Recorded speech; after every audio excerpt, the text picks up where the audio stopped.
En el nombre del Padre, y del Hijo, y del Espíritu Santo. Amén.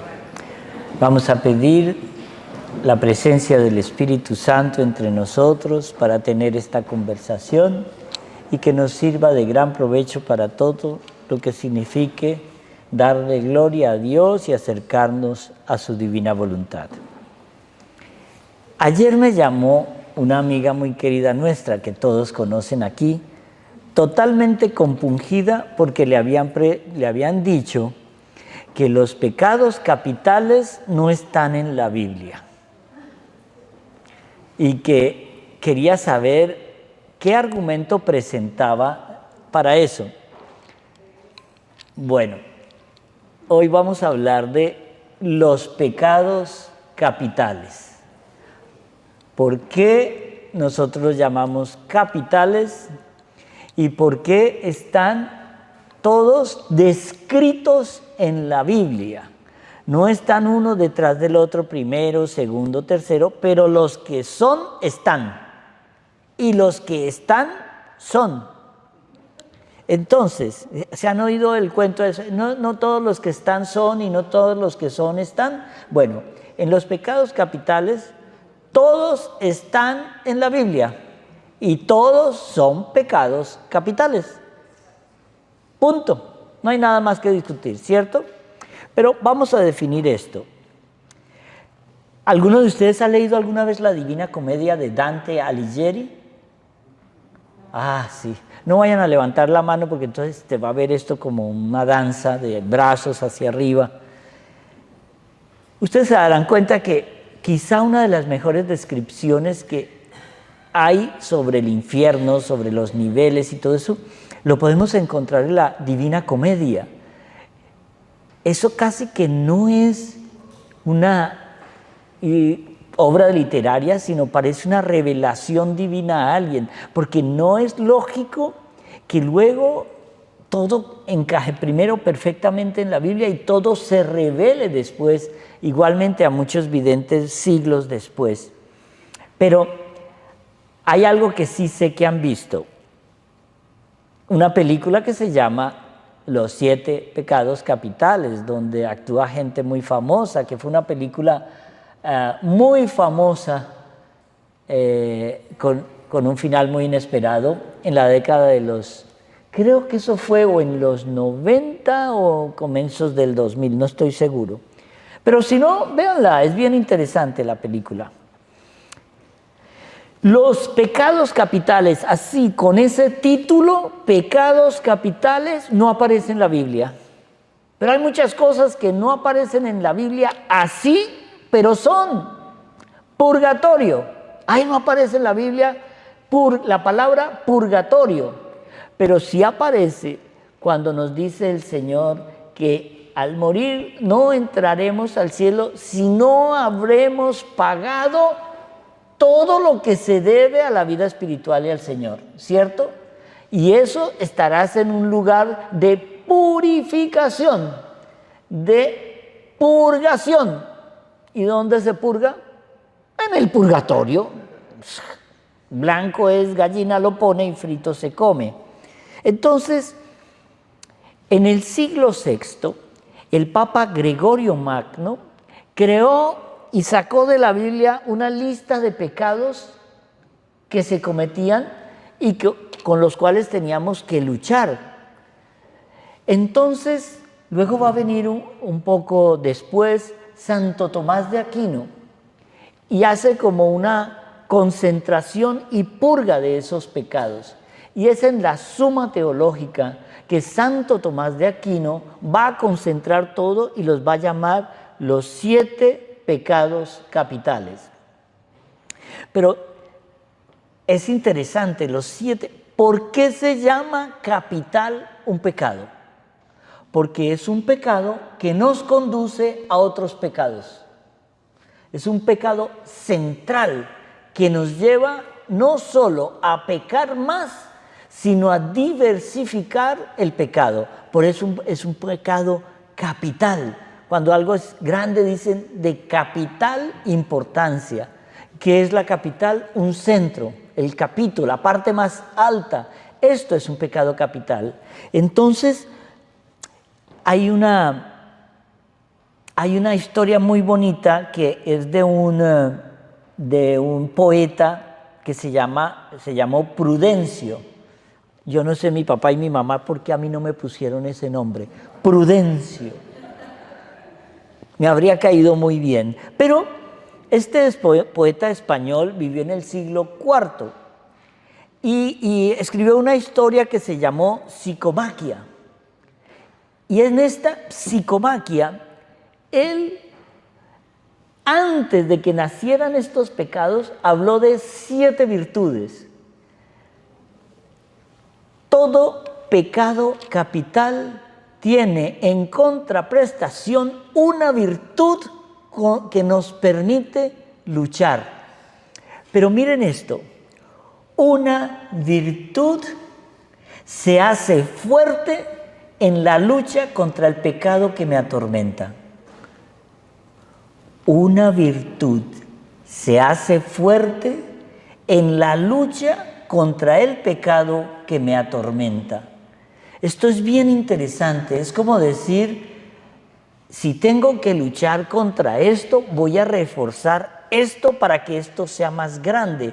Y en lugar de tener un vicio, porque los pecados capitales también son llamados vicios, y la mejor manera de luchar contra un vicio es con una virtud, y hemos hablado varias veces.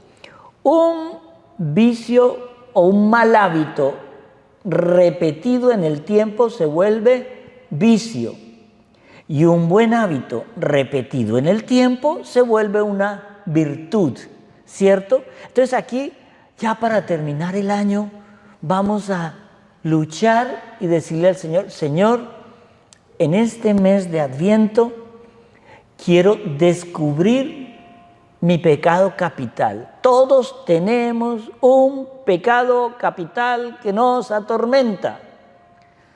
En algunos puedo decir que tienen 7 pecados capitales que nos atormentan. Bueno, hay algunos que pasan por ahí de largo y tienen como 30, pero bueno. Para vencer cada uno de estos vicios o pecados, el poeta Prudencio nos enseñó a practicar eso repetido en el tiempo. Antes, mira esto tan bonito, antes de que naciera el concepto de los pecados capitales con Santo Tomás de Aquino, muchos siglos después, ya en el IV, el Señor le había revelado a Prudencio la virtud. ¿Eso qué quiere decir? Nunca un pecado podrá superar la virtud que en gracia el Señor ya te otorgó. Lo que tienes es que ejercitar la virtud para luchar contra ese pecado. El pecado, aquí hay algo bien interesante. Los 2 pecados capitales más importantes o más fuertes son la soberbia y la envidia, porque fueron los 2 pecados de Lucifer, la soberbia y la envidia. Entonces, la soberbia la vamos a ver como el primer pecado capital. ¿Qué es la soberbia? La soberbia es el sentimiento de superioridad de uno mismo. Es el creerme siempre que yo sé más que los demás, que yo puedo más que los demás y que todo el pensamiento de los otros es pura idiotez. Nunca se compara a esto, pero la soberbia incluye, por ejemplo, la vanidad.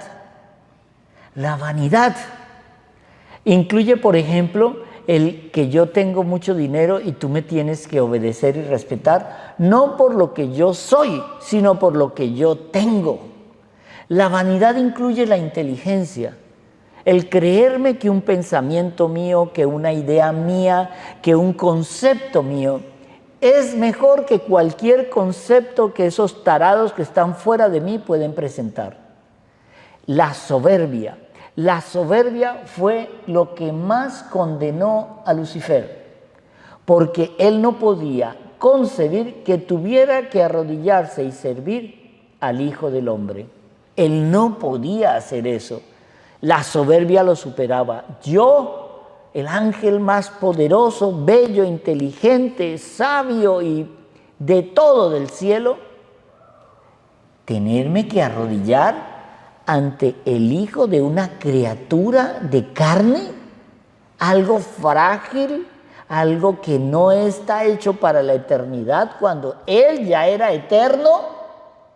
Desde la creación, el Señor hizo a los ángeles ad eternum. Nuestra alma está hecha para la eternidad, allá o allá, pero hecha para la eternidad. El problema donde tú vas a elegir dónde quieres vivir tu eternidad está en este momento mientras estamos vivos. Y entonces es cuando aparece otra cosa. ¿Cómo lucho yo contra la soberbia? ¿Cuál es la virtud? La humildad. Practicando la humildad. En el Sermón de la Montaña Jesús decía: bienaventurados los limpios de corazón, porque ellos verán a Dios. En el fondo, solo los humildes podrán un día ser justos, sabios y santos. Qué fuerte, ¿no? Solo los humildes verán a Dios. ¿Y cómo practico yo la humildad? Agachando la cabeza. Cuando yo doblo las rodillas ante el Señor es cuando yo soy más grande. Porque estoy reconociendo la belleza de Dios que me hace humilde, que me hace dependiente del que todo lo puede. La soberbia connota muchos pecados. Y hay uno que es gravísimo: el no darme cuenta que soy soberbio y creerme bueno. El Papa Benedicto XVI decía muchas veces: lo que nos está matando en este siglo es el buenismo, el creerme bueno, que eso lo ve uno mucho en la confesión. Creer que yo soy bueno. Nadie es bueno, solo Dios. Se lo dice Jesús a cuando se le acerca este hombre a preguntarle: maestro bueno, ¿por qué me llamas bueno? Nadie es bueno, solo Dios. Y entonces, aquí vamos a encontrar, yo lo he repetido muchas veces, el arrodillarse y recibir la comunión. Mire, quiero hacer una pequeña historia de la comunión en la boca. Ahora salió un cardenal americano con una teoría, no voy a decir el nombre, ganas tengo, pero a decir que eso de la comunión arrodillado y en la boca, eso no sirve para nada, y entonces que se levanten, porque así levantados. Miren esto, la comunión en la mano empezó por un movimiento de cardenales en Alemania, Holanda, Bélgica, después del Concilio Vaticano II. Entonces, después del concilio se abrieron puertas que quedaron entreabiertas, y una de esas puertas se abrió para decir: no, es que la gente en el espíritu protestante, la manera de desacralizar la Eucaristía era quitarle la reverencia y el respeto para recibirla. ¿Cómo? De pie y en la mano. La Iglesia lo permitió, lo permitió. No podemos hacer nada ante eso. Yo no me puedo oponer porque yo soy, ustedes me conocen, muy obediente. Pero, ¿qué nos enseña esto a nosotros? La comunión en la boca es respeto por la Eucaristía. Es saber que yo de verdad sí creo que el Señor está ahí. Arrodillado es humildad, es decir a Dios: yo no me quiero parecer a Lucifer. Yo sí me arrodillo, yo sí me postro, yo sí me agacho, yo sí me entrego, yo sí reconozco que tú, Señor, eres superior a mí y eres el todo de mi ser. Esa es la importancia de arrodillarse y recibir en la boca la comunión. Es respeto, porque el espíritu protestante se nos está metiendo en la Iglesia Católica.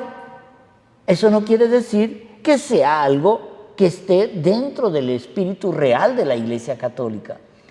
Que el que quiera recibirlo en la mano lo siga haciendo, nadie se lo va a prohibir, pero eso es algo que vino después del Concilio Vaticano II.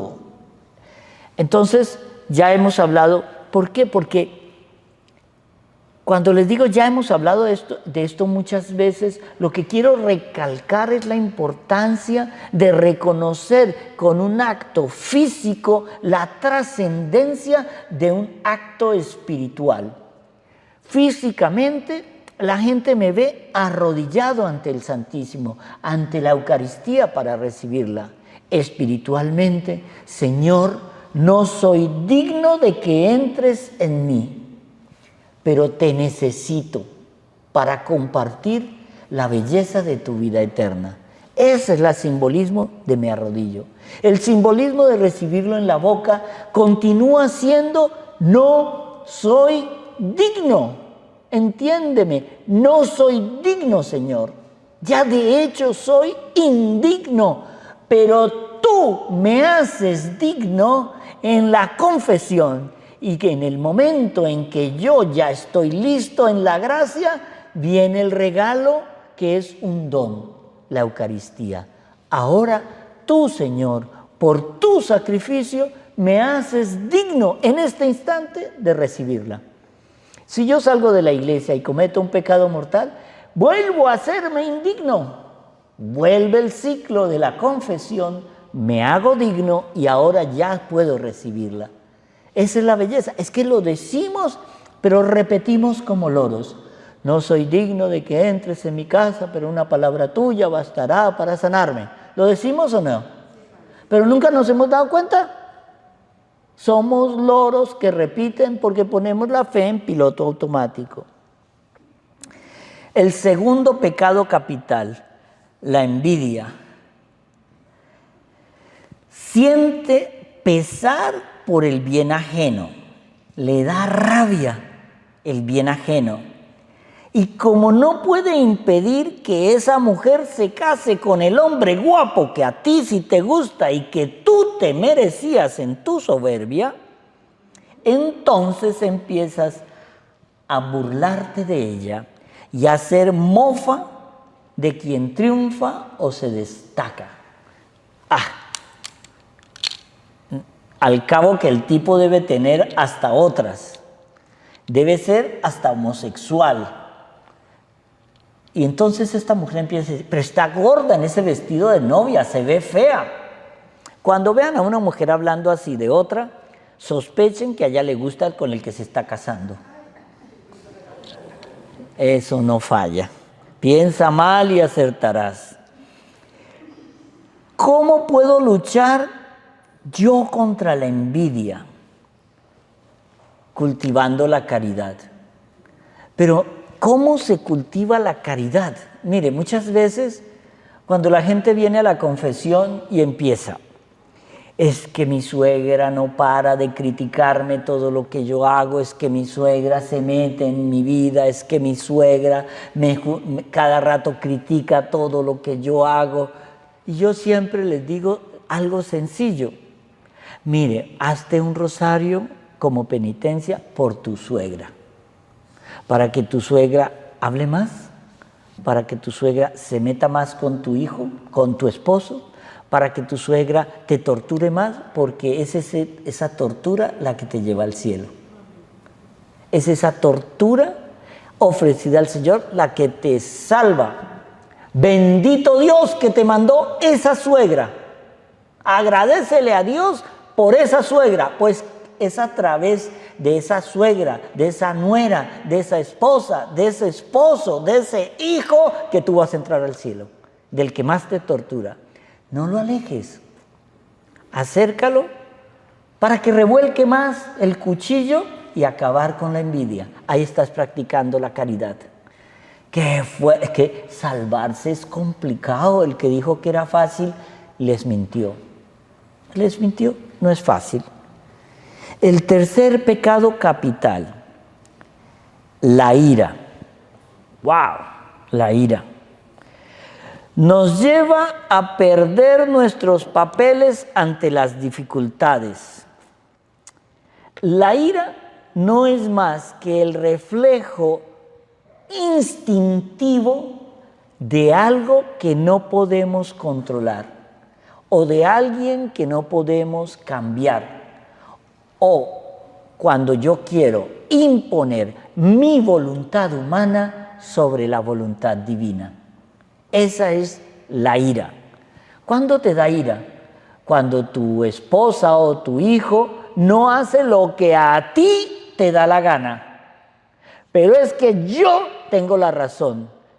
Mi esposa no tiene la razón. Mi hija no tiene la razón. En ese momento nace la ira.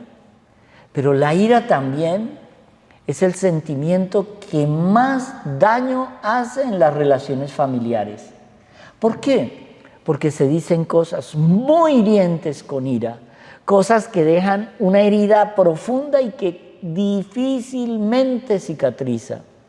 La ira daña cualquier relación de amor entre pareja.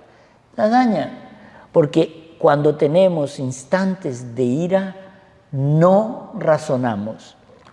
Entonces, en la ira vamos a reconocer que es un pecado muy propio de las personas débiles, instintivas e inseguras. Cuando digo débiles e instintivas, ¿por qué el narcotráfico siempre se venga matando al otro? Porque es la ira lo que predomina. La ira es la rabia porque no se hace lo que yo quiero. Es la rabia porque no tengo lo que yo quiero. Es la desesperación porque mi voluntad humana no está operando como a mí me da la gana. Eso es la ira. Pero ¿cómo lucho contra la ira? La ira se vence con la paciencia. Y aquí nace algo bien interesante, la paciencia, que mata a la generación que tiene desde 10 años hasta 40, la impaciencia. ¿Por qué? Porque estamos en el siglo XXI, donde todo lo que queremos lo podemos hacer en el acto. Nos acostumbramos a la inmediatez de todo. Si quiero saber por fin cuál es la capital de Azerbaiyán, ya lo tengo aquí. Esto me lo contesta todo en el acto, ¿cierto? Me lo contesta todo, pero eso conlleva psicológicamente que ya no se lucha por nada. Ya todo lo tengo y lo quiero ya. Vi los zapatos que me encantaban a esta chica en la calle. ¿Dónde los habrá conseguido? Amazon, listo, ya los tengo, los compré, llegan mañana. Y si estoy muy desesperada, pago un extra para que lleguen en la tarde. Eso era un trabajo antes de días. Si conocías a la chica, le ibas a preguntar dónde los había comprado. Si la chica es envidiosa, te iba a decir, no hay más tallas de las tuyas. Y si la chica era al doble de envidiosa, te iba a decir, los compré en París, eso no se encuentra aquí. Entonces, si ven cómo en este momento vamos entrando. Entonces, la impaciencia es el fenómeno que produce hoy dos cositas. No puedo tener lo que quiero inmediatamente, entonces eso me da ansiedad. Una ansiedad, porque la ansiedad es suplir mi necesidad física inmediatamente. Entonces me crea la ansiedad, ansiedad, ansiedad. Por eso estamos viendo hoy, y lo veo yo con más frecuencia, yo recibo llamadas todos los días que a fulanito le está en ataques de impaciencia, que fulanita está... Y la impaciencia no dominada llega al pánico. Entonces vienen los ataques de pánico unidos a todas las heridas que tenemos en nuestra vida. Porque un ataque de pánico ya consumado es un cúmulo de carencias y heridas que no hemos sabido manejar. Entonces estalla nuestro inconsciente con el pánico. Y de aquí, de eso ya creo que Airán está trabajando en un especial para hacer eso, ¿cierto? Ya está por ahí. Luego tenemos el otro pecado, que este sí es fuertísimo. Acuérdense, para la ira, la paciencia. El cuarto pecado capital es la lujuria. Lujuria. Es el desorden del apetito sexual. En el amor nos damos a nosotros mismos. En la lujuria nos aprovechamos del otro para mi placer. Hay una definición muy bonita en Adán y Eva. En Adán y Eva había el amor de esa Eva que fue sacada del cuerpo de Adán. Entonces, ellos no veían la desnudez del otro como objeto, sino como sujeto. Cuando yo veo al otro como sujeto, en realidad veo al ser que tengo enfrente bello como si fuera parte de la proyección de mi belleza. ¡Qué fuerte! Por eso yo me rodeo siempre de mujeres bonitas. Porque yo digo, oh, qué guapo que debo estar hoy. Miren esto. Cuando yo empiezo a objetivizar al otro, he perdido el concepto de amor. Porque en la lujuria no hablamos sino de objetividad. Yo objetivizo tu cuerpo para mi placer. Eso es todo. Pero en el amor verdadero de pareja, yo hago del otro un sujeto personal y único. Es otro ser fuera de mí que quiero que sea parte de mí.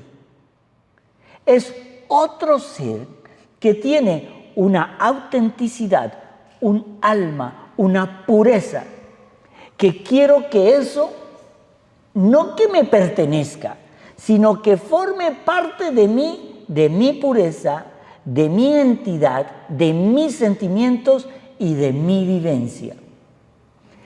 ¿Qué es el pudor? El pudor no es que te vean desnudo o desnuda. No tiene nada que ver con eso.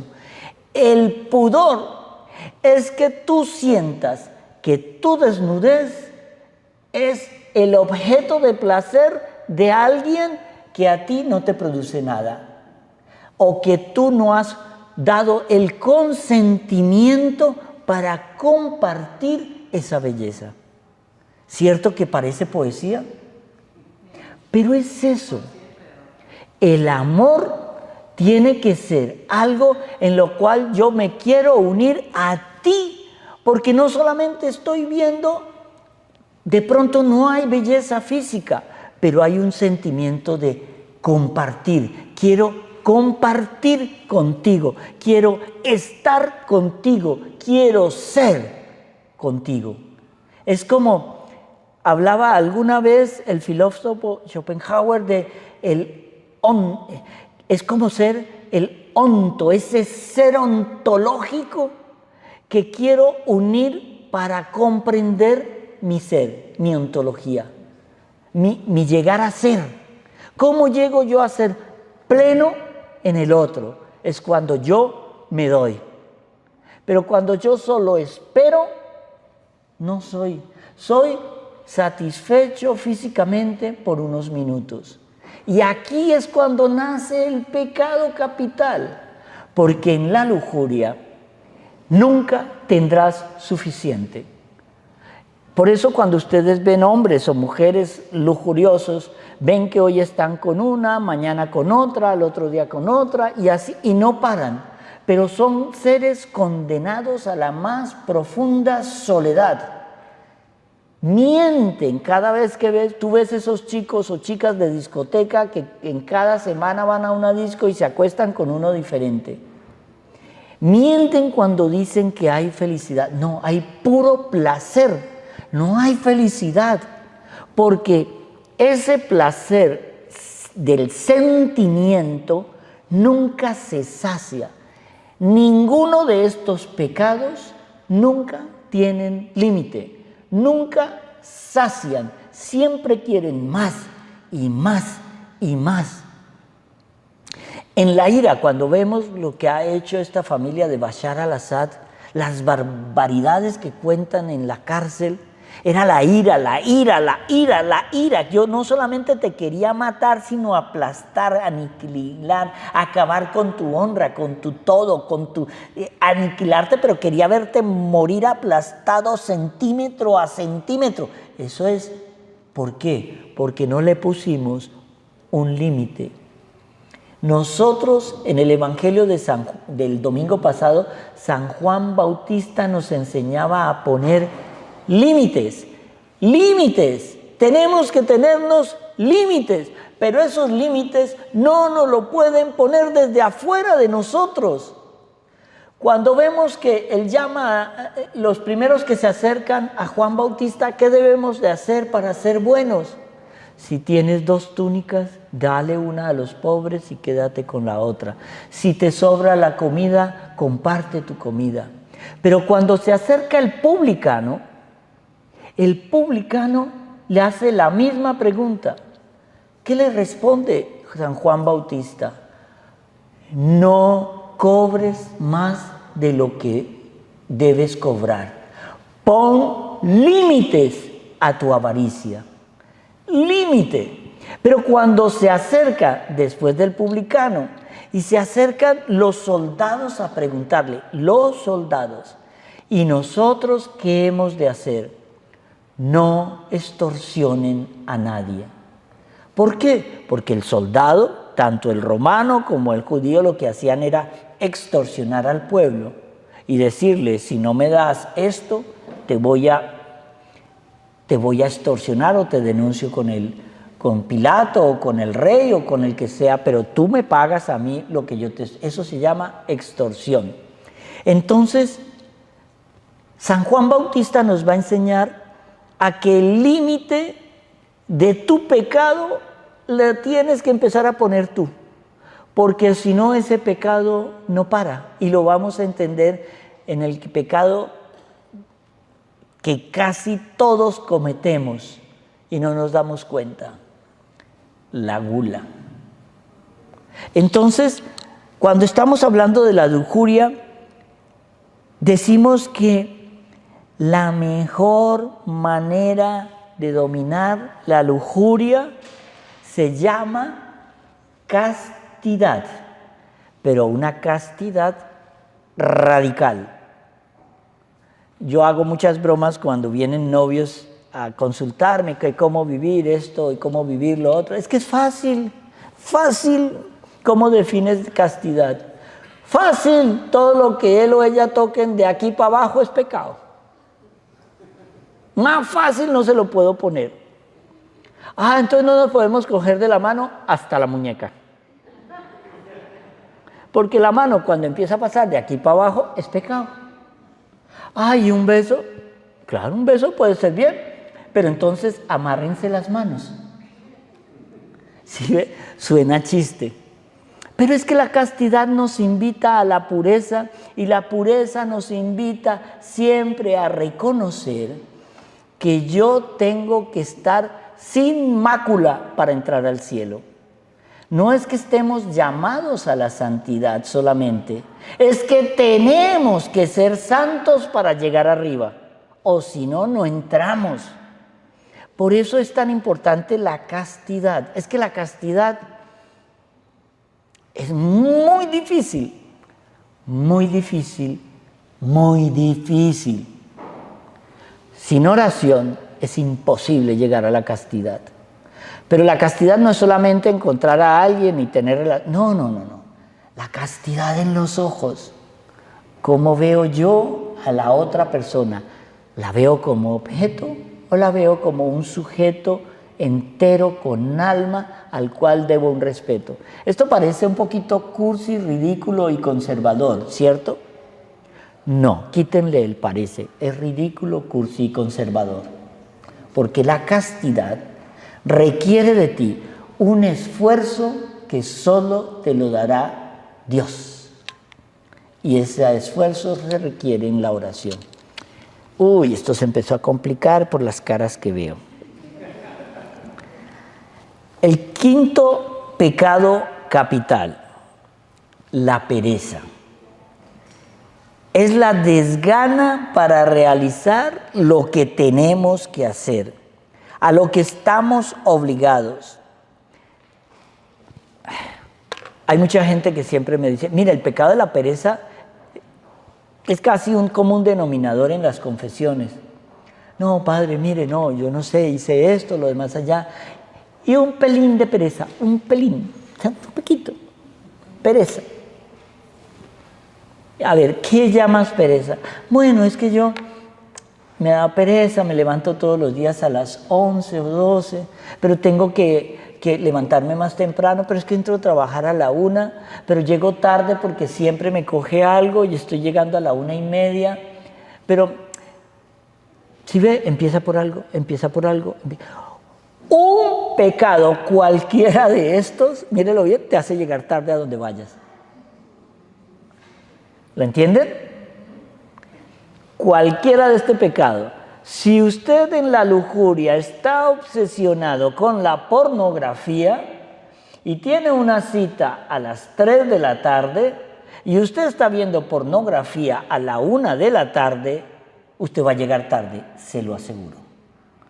Porque usted se engancha a la pornografía y cuando trata de retirarse y miró el reloj, son las 2:55 de la tarde y usted en 5 minutos no se baña, no se arregla y no llega al otro lado de la ciudad.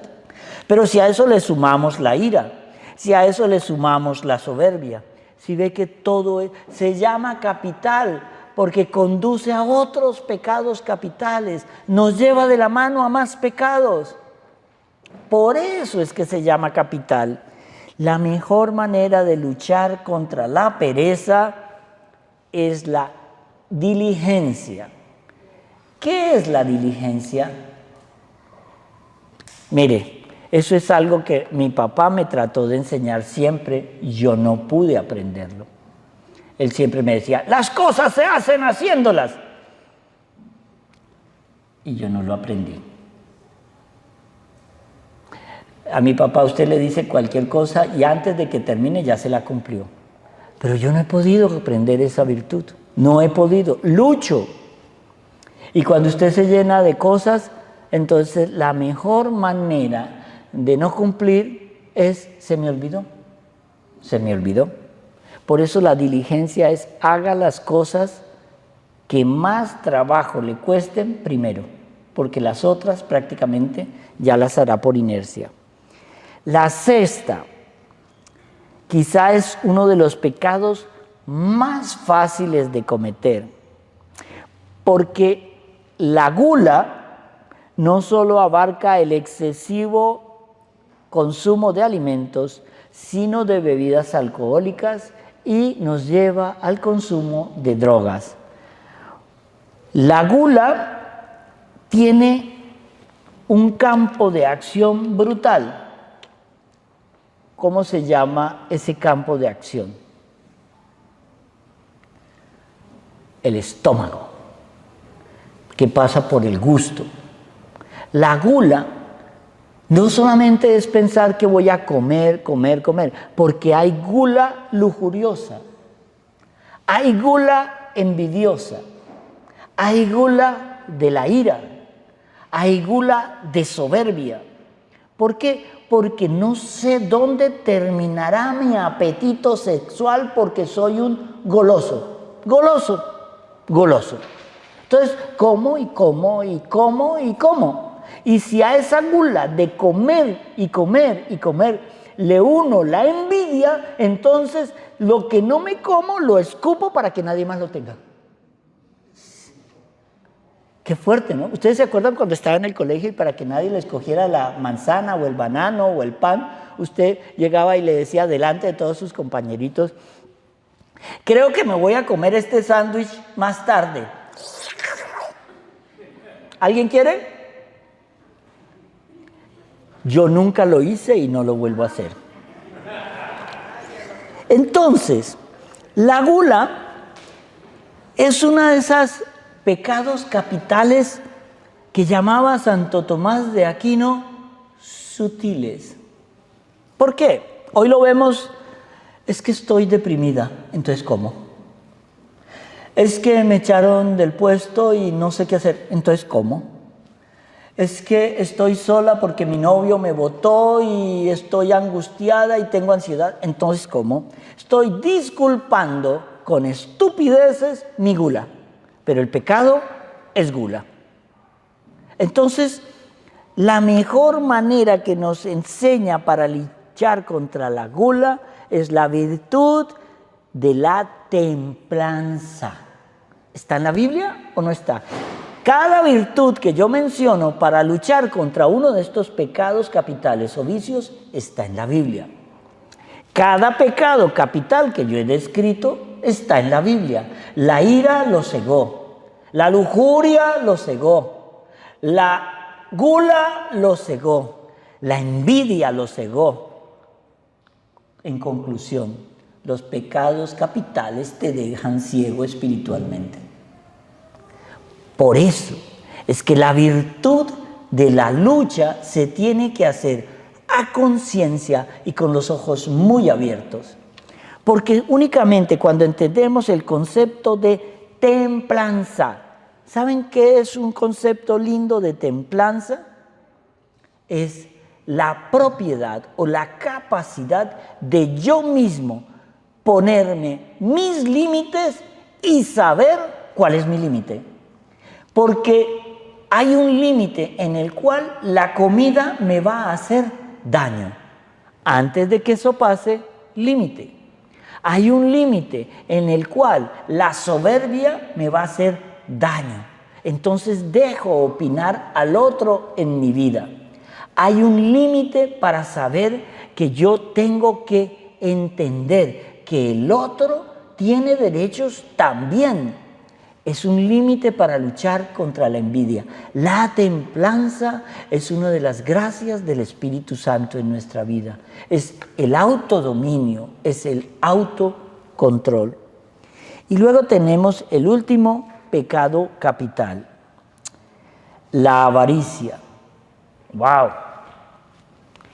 El tacaño nunca da, pero el avaro siempre quiere más. Nunca es suficiente. Últimamente he conocido muchos amigos que son muy millonarios, muy millonarios. Y tengo uno en especial que yo le digo, oye, pero ¿por qué tu vida es tan amargada? Tu fortuna es gigantesca, tienes una linda esposa, unos lindos hijos, y estás todo el día lleno de ira, de amargura, nada es bueno. Puede llamar al mejor chef del mundo a que le cocine, pero no, siempre le puso 2 granitos más de sal, esto es una porquería. Si él compra algo, puede ser el Maybach o el Rolls Royce o el Ferrari, no, ese tiene un fallo en las luces de las puertas internas, o se demoró 34 milésimas de segundo en llegar a las 100 millas. Siempre hay un pero para cada cosa buena. Entonces, ¿cómo empezamos nosotros a entender que la avaricia es un pecado que tienen sobre todo los pobres. Pero no tienen nada. Pero nos hemos educado en una sociedad donde todos creemos que nos merecemos algo mejor de lo que tenemos. Si yo tengo una mansión de 10 millones de dólares, yo me merezco la de 100. Si yo tengo un carro de 200,000 dólares, yo me merezco el de 1,000,000. Ustedes no se han fijado que los futbolistas mandan a construir parqueos o mandan a tener como warehouse o bodegas donde ellos puedan acumular 100 carros de lujo que quizá lo usan una vez al año. Una vez al año. ¿Ustedes saben cómo va a ser juzgado ese futbolista? Futbolistas que en sus países el 90% vive en la miseria absoluta y ellos se compran 4 Rolls Royce. Miren estos cantánticos nuevos pegados con mocos. No estoy hablando mal de ellos, todos son unos santos varones, pero 4 Rolls Royce, 70 Rolex de oro con diamantes, pero va uno a ver y su abuela se muere de hambre. Porque es la avaricia. Nunca hay un Rolex lo suficientemente lindo para la belleza de su muñeca tatuada con serpientes. Nunca. Nunca hay suficiente. Entonces, ¿sabe cuál es la virtud para luchar contra la avaricia? La honradez. La honradez. Me he puesto a analizar muchas veces. Ayer hablaba con una chica que trabaja en una compañía de salud y entonces analizar el asesinato del presidente de esta compañía de salud. ¿Qué ira lleva a alguien a matar al presidente de la compañía cuando uno ve que las compañías de salud hoy le niegan cualquier reclamo? La base es niegue el reclamo. La base es no dé la medicina. No, pero es que lo necesita. No importa, mientras nosotros diluimos y él pone abogado y todo eso, se muere el paciente primero y nos quitamos ese problema. Pero el ejecutivo se gana 100 millones de dólares al año. Yo no estoy justificando una barbaridad de un asesinato, no estoy haciendo eso.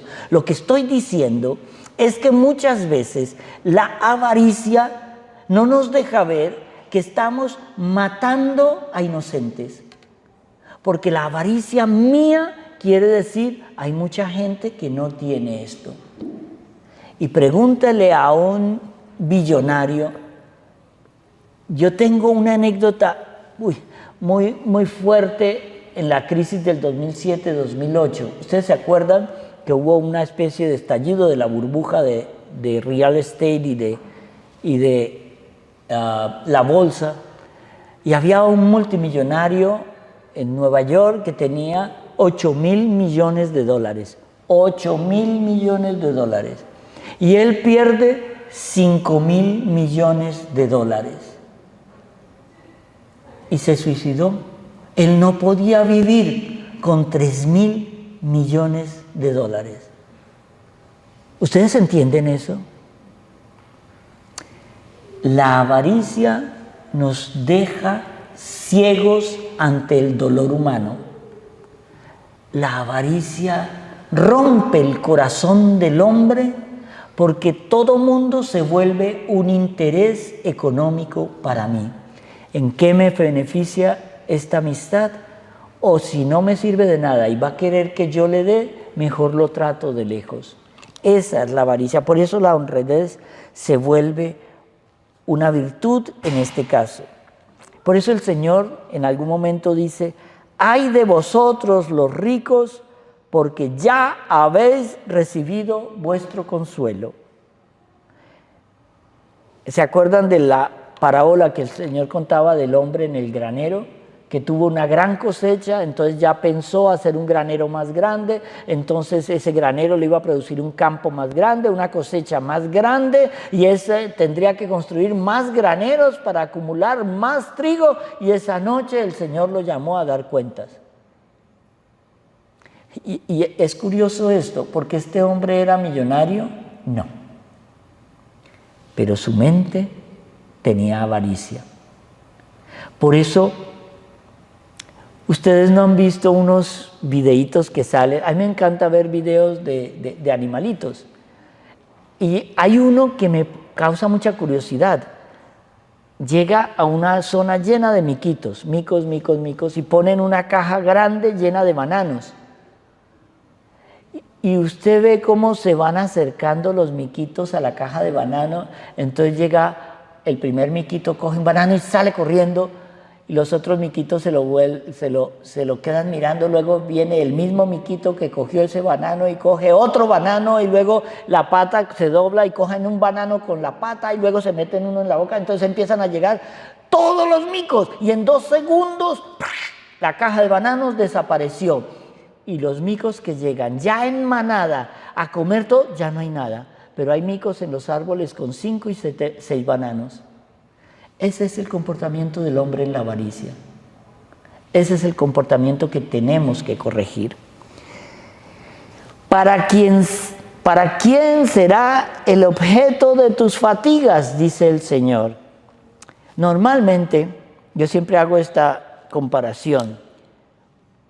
Cuando tú por fin puedes comprar el Ferrari, ya no lo puedes manejar. Entonces tienes que esperar a que la artritis te deje meter en el carro. Pero cuando te sientas en el carro, ya no puedes manejar porque no sabes manejar ese carro. Pero si viene tu yerno, el vago alcohólico que se casó con tu hija y que no ha trabajado para nada, ese lo va a disfrutar.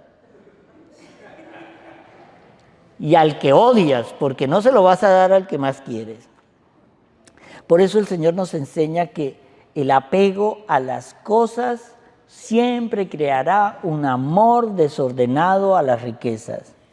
Él nos invita a que vivamos una vida en la cual guardemos una proporción de lo que tenemos y lo que nos sirve para poderlo compartir. Cuando muestran, yo me acuerdo cuando mostraron el closet de la esposa del dictador de Filipinas cuando cayó, que eran algo así como 2,000 pares de zapatos en una casa. O sea, 2,000, tenía más zapatos que una tienda de zapatos. 2,000, o sea, el año tiene 365 días. ¿Cuántos años necesitará para poder ponerse 2 veces el mismo zapato? 2,000.